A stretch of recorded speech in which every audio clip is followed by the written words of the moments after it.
మన sub conscious mind లో ఎంత పవర్ ఉంటుందో మీకు తెలుసా?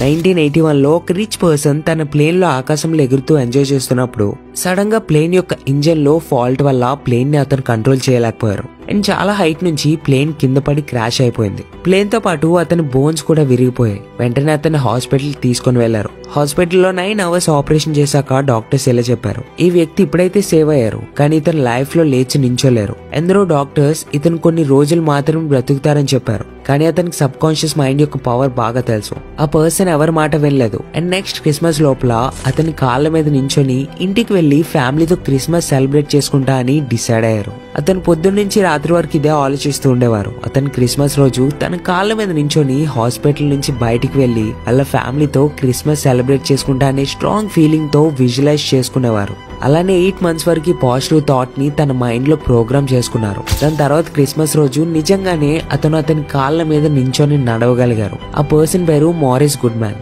ఇతన్ని మిరాకిల్ మ్యాన్ అని కూడా అంటారు. 103 కంటే ఎక్కువ బోన్స్ విరిగిపోయినా సరే ఆ పర్సన్ 8 నెలల్లో నడవగలిగారు. ఇదే మీ సబ్ కాన్షియస్ మైండ్ యొక్క పవర్. దాన్ని ఎప్పుడు తక్కువ అంచనా వేయద్దు. అండ్ ఇలాంటి వాల్యుబుల్ లెసన్స్ ప్రతి రోజు నేర్చుకోవడానికి ఇప్పుడే ఫాలో అయ్యి మన 3 lakh+ బీయింగ్ లిమిట్లెస్ కమ్యూనిటీలో జాయిన్ అవ్వండి. లేదంటే మీ లైఫ్ చేంజింగ్ కంటెంట్ ని మీరు మిస్ అవ్వచ్చు.